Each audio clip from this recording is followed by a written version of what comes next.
Morning. Now.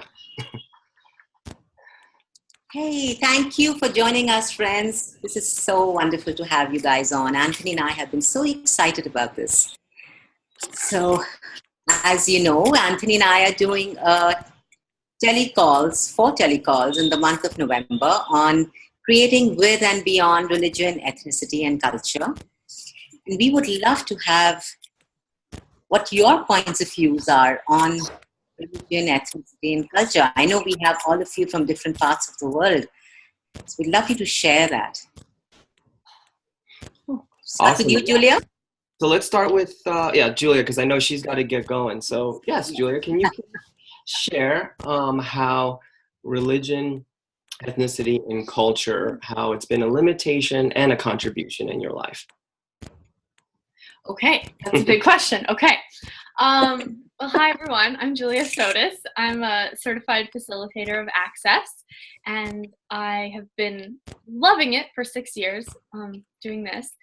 And that's a big question. It's definitely a good thing when it comes to the food in my culture. That's the first thing I think of, all the food.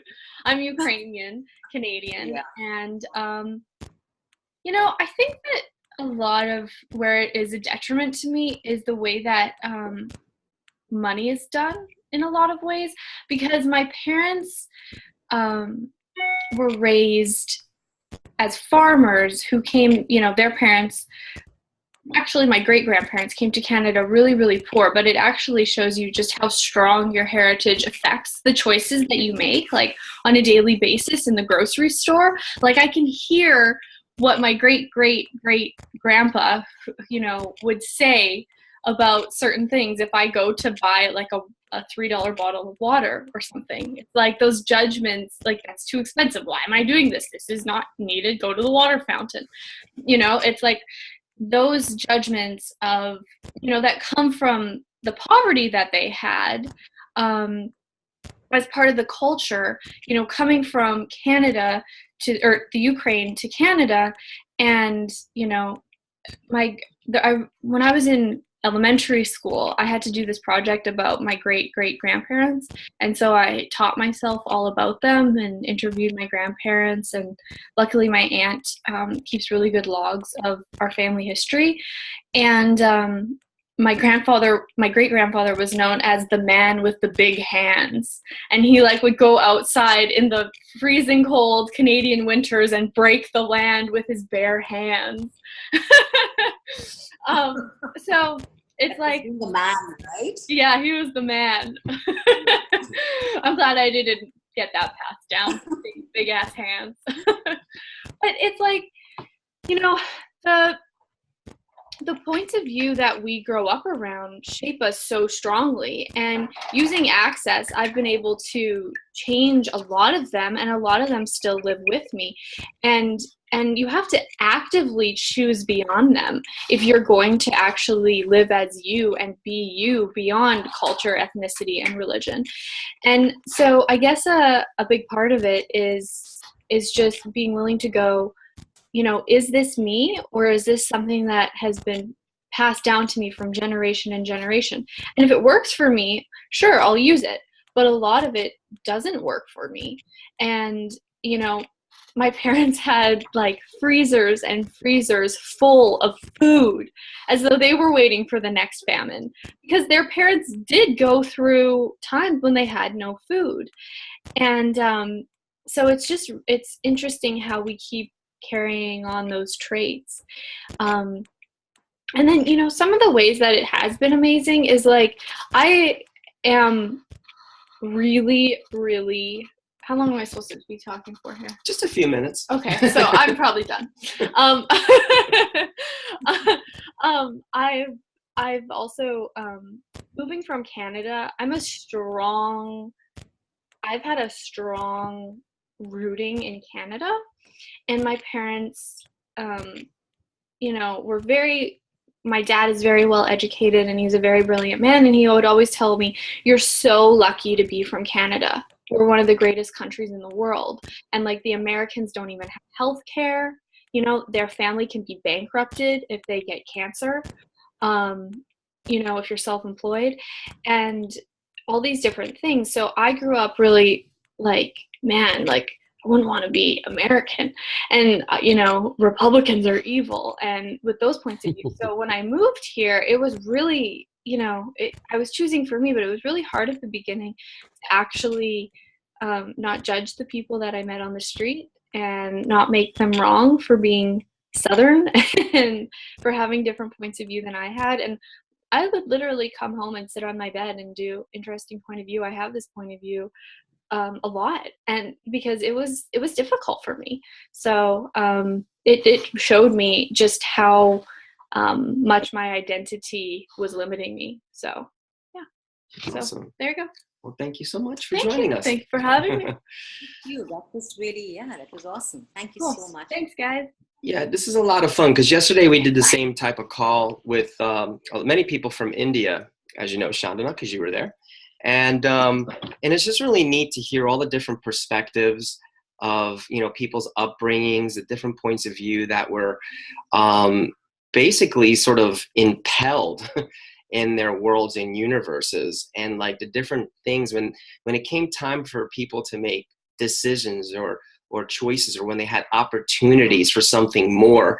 It was interesting to hear people talk about how their bodies would like contract because it didn't fit the paradigms that were, enforced on them. And when they realized it wasn't their point of view, it was everyone else's, then they were able to kind of break free from that. But it's really quite interesting to see how religion, ethnicity, and culture actually affects our bodies and the different responses that show up when we have an opportunity to choose greater for ourselves.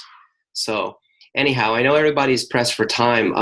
Crystal, we'd love to, I know you have a little bit of like a Christian background. We've talked about that many times.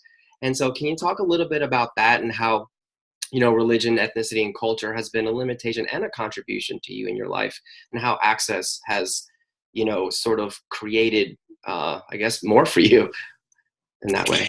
Yeah, well, I actually didn't grow up a Christian. I grew up in a cult. Yeah, interesting. So from when I was born to when I was 16, I was a part of this religion where we were polytheistic. We had many gods. It was actually kind of a blend of Hinduism, New Age, and Christianity, like all together. Gotcha. And, but I did grow up really religious, and we wore certain colors on certain days. They were all pastels. We didn't eat pepper because it had negative energy. We didn't listen to rock music. It was all about like staying in positive energy, and like, which was fascinating because my family life was in shambles. My parents like argued all the time. And so basically I kind of grew up in this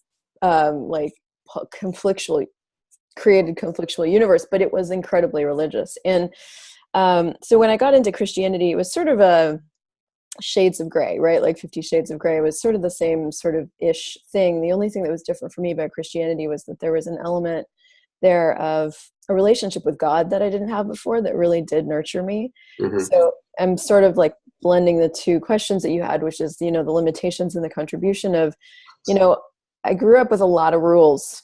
So, that was just sort of my norm. You had standards, you had rules, you had things you never went beyond, although you went beyond them all the time, but you didn't tell anybody. So it created this, this really great knack for keeping secrets and lying. And so it definitely shaped a lot of how I came into the world. And access, so my religious life ended probably, 10 years before access, but it's cool because when you start like creating your life from consciousness and awareness and looking for that kind of stuff, you start to see just where you're functioning from, mm-hmm. And a lot of it goes back to those early days, those beliefs that you just buy because your family did, or it was just what you do. And yeah, gosh, I could go 23,000 different places with that. But yeah. I did grow up one of those dirty Americans. And what do you mean by that? Sorry, man. No person.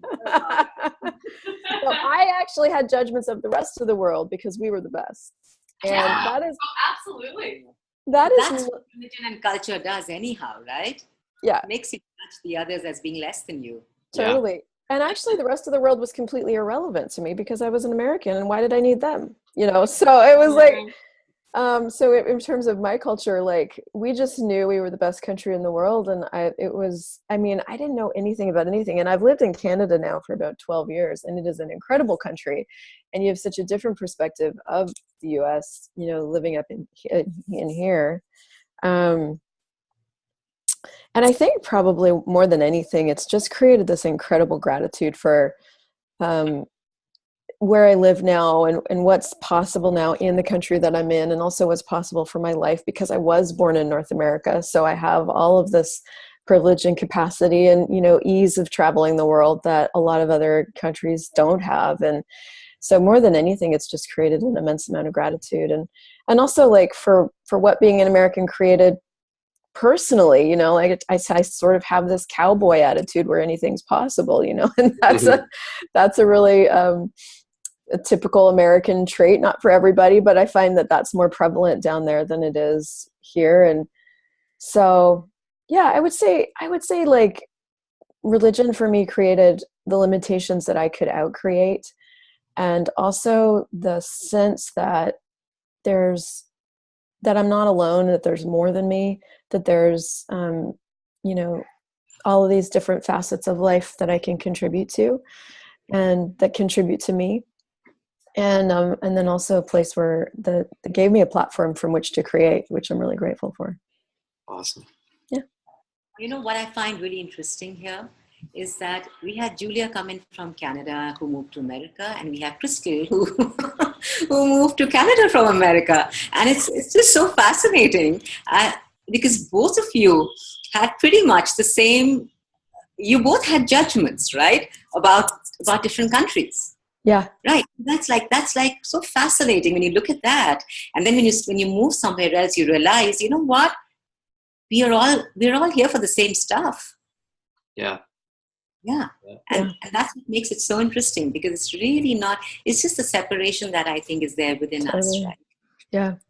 You know, we know what amazes me too is you know, we have the different cultures, we have the different countries, right? And then there's separation with that. But even within a country, from state to state, right? There's prejudices, there's intolerances. The North makes fun of, like the Northeast of the United States, they make fun of the Southeastern part of the United States because they're rednecks, they say, or hillbillies or something like that, right? And then we're called Yankees if we're from the North. It's like, it's sort of like this thing that like pervades, unfortunately, human nature to create this separation and to judge just because someone's across a border. To me, it's just insane, to be honest with you. And that's why we're doing this 4-part telecall. And I can't wait to share how the E=MC² with regards to religion, ethnicity, and culture plays a big part in all of this. So, Ratan, thank you for joining us. And yeah, would you mind sharing your awarenesses and points of view of how religion, ethnicity, and culture has been a contribution and a limitation for you in your life?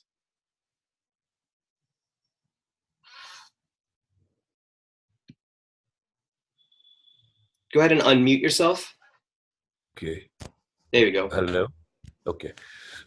So I was born into a religion where we were given a particular dress code and an identity which made us stand out from others.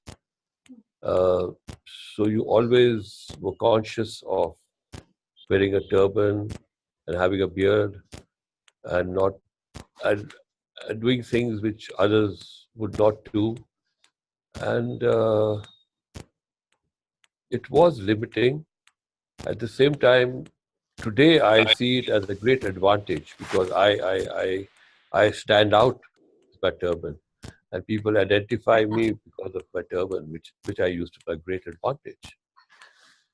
Yes, but my point of view on all of this culture, religion, and authenticity is that they were initially made to get people to come close together and bond with each other so that they had something in common and share. However, it has now grown up into a place where it is more a cause of separation. And I remember before I came into Access, the one thing I was very judgmental about was religion. And I used to feel that every religion in the world is the cause of all problems in the world. And to the extent that even the religion to which I belong, Sikhism, I never used to go to a Sikh temple. I never went inside. I did like going to any of the religious functions. I was anti-religion at that time. But after I came into Access, I got an awareness at how judgmental I was about religion. And I gave up all my judgments. And today, it doesn't really matter whether I go or I don't go. And I feel that religion has its purpose for people because it does serve some people, or most people, I would say, some sort of, in some way, which gives them some sort of a strength to know that, there is someone who's got their back. So that's the biggest thing I think I've grown out of is giving up all my judgments about religion. So now religion is there. Good people who like to go there, go, and I have no point of view about it anymore. Earlier on I had. And I today feel that if you ask me, I served 40 years in the Indian Army. I retired as a general from the Indian Army, and I'm supposed to be very patriotic and very a lover of my nation and all that stuff. And today, it is of no consequence to me. There is sort of a lot of discussion going on about what's happening in the country and what are they doing. And to me, it just doesn't matter anymore. India is just a country I was born in. But it doesn't have I don't have any, that sort of a belonging which I had earlier. I just am free now. It doesn't matter to me anymore where I live, what I do. And it's so freeing, and I'm loving it so much. Awesome. Thank you. That's wonderful. Yeah. That was really nice because you said about how religion, for you, it was more of going into religion out of choice, right? So it was not, Yes. You were probably forced to do religion initially, and then you probably chose to step out, and then it was a choice to actually receive from religion. So how wonderful it is when you can actually receive from it out of choice. Yeah. Yep. Yeah. Without the fear attached that if I don't pray or if I don't go to the temple or to the church, something nasty would happen. So when you are, when you're able to get out of that fear, right? I mean, how much greater, how much more fun could you have, and how much more could we receive from there then? I think it's a totally different problem. You see, in my case, initially, I never liked religion because I was blaming it and judging it for being the wrongness in the world. Now it isn't. I have no judgment about it. I'm in total allowance of religion. And if I go, I don't go, it doesn't really matter. And it doesn't matter who goes to which religion or which temple or which church and which guru he follows. It's his personal choice or her personal choice. And it has no relevance to me and my life. Yeah. And I enjoy being who I am, which is undefinable. Haha. All right.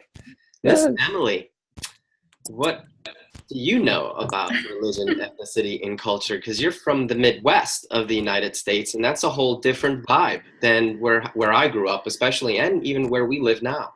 So. Yeah, so I grew up in the Midwest, and I now live in the South, where you do. I grew up in a Methodist, typical like Christian community, very religious, small town in Indiana. My parents had the point of view, like, you need to go to church with us until you go through confirmation, when you get inducted into the church. And they said, after that, you can make your own choice. And we want you to experience a typical religion so that you know the difference between that and a cult. And so they said, do that, and then you can make the choice. So after I got confirmed, I didn't choose to go again. And not because I had, I mean, part of it, I was in high school. I didn't want to spend my Sundays, I think, going to Sunday school. But as I grew up, I realized, whether or not you call it God or the universe or Allah, there's people who refer to that without judgment, and it's the same. It doesn't matter what you call it. You're all talking about this energy, this being, that has your back. Yeah. And from that place, religion can be amazing and beautiful, and you do feel supported and never alone. And then there are the same people who can use those same words, and it can be about judgment and excluding people from that religion. And if you're not a part of that, then you can't be involved.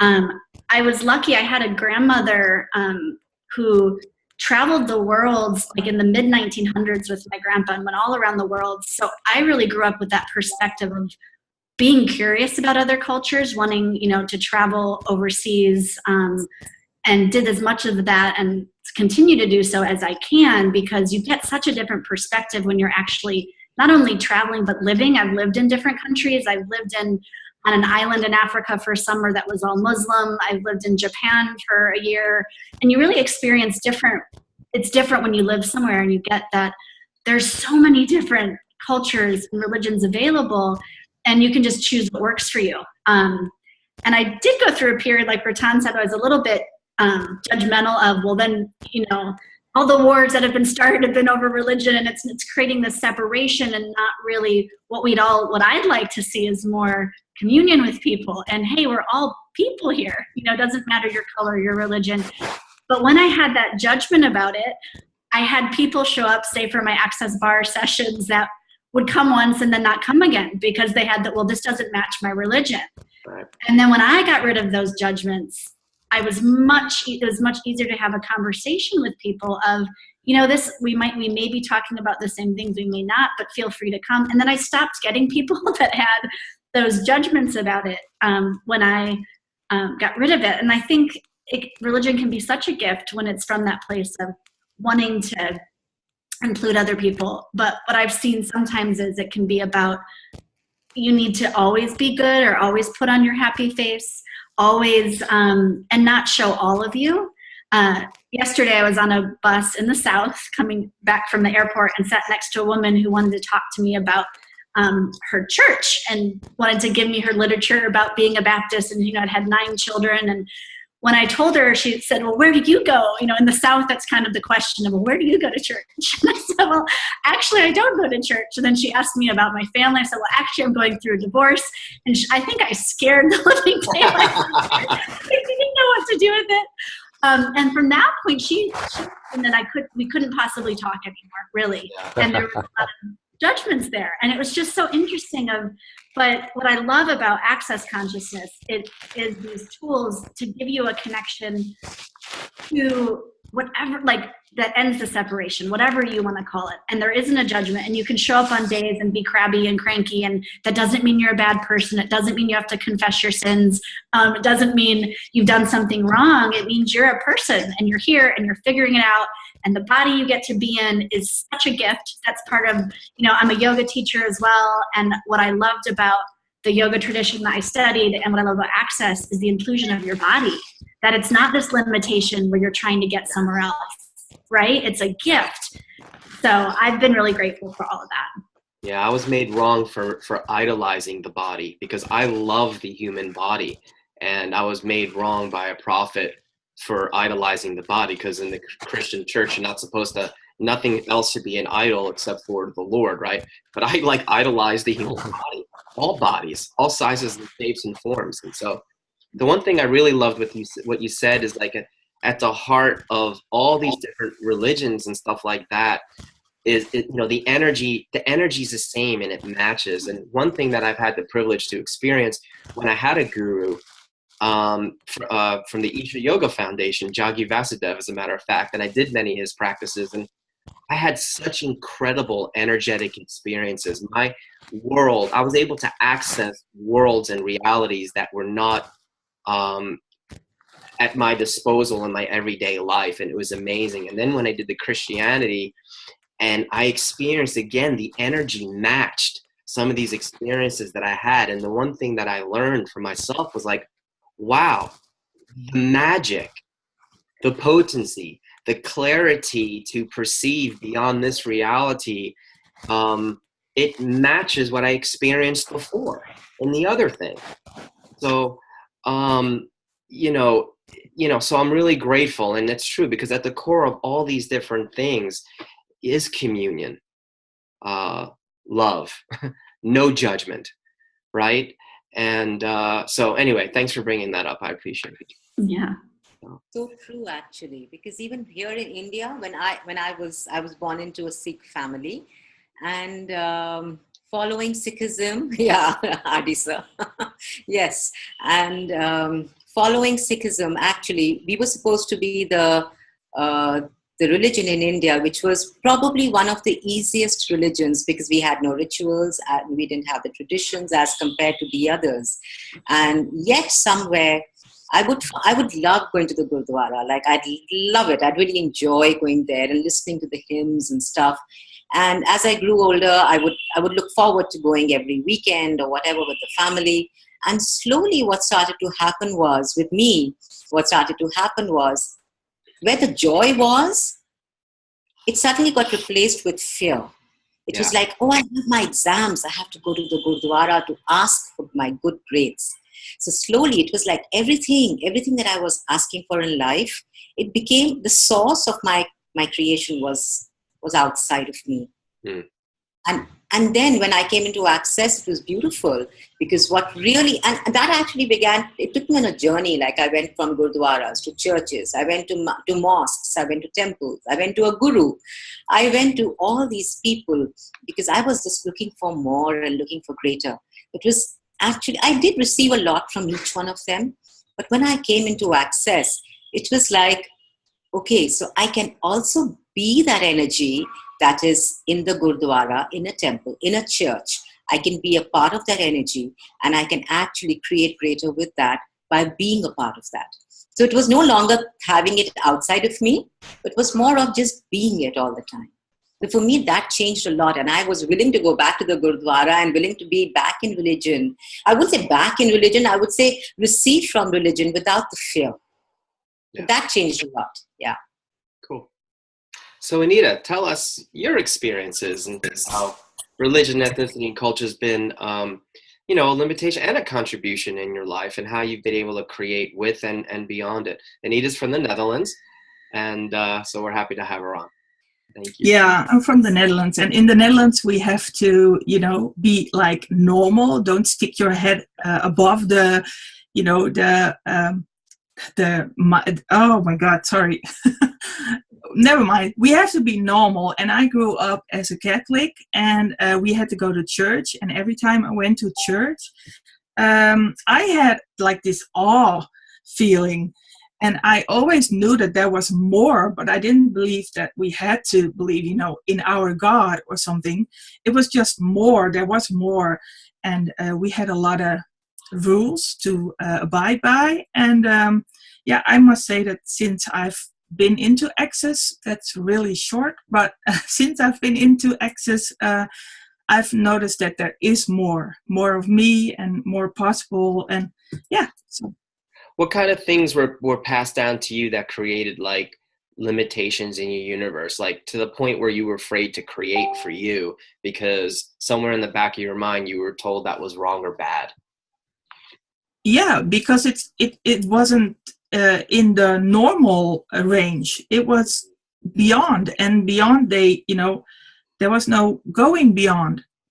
It was just stay normal. So we had to, go to church every Sunday, dress up every Sunday, pray before dinner, and there was nothing more possible than that. That was just it. Right. Cool. Yeah. Awesome. Well, thank you everyone for your insights and awarenesses and all of that stuff. That's really awesome. And this has been a topic that's been really strong in my world and a desire. And a lot of people they're stuck. They're stuck and they're not creating a life that they know is possible because of the points of view that were passed down by their mothers, their fathers, their teachers, preachers, rabbis, gurus, you name it, whatever. And this is an opportunity for people to really break out of that, to include all of that, not to separate from it, but to include all of that, but to also go beyond and create the life that they really ultimately know is possible. So thank you for being on the call. I'm grateful for you guys. Thanks. Thank you both. All right. Bye. Bye, guys.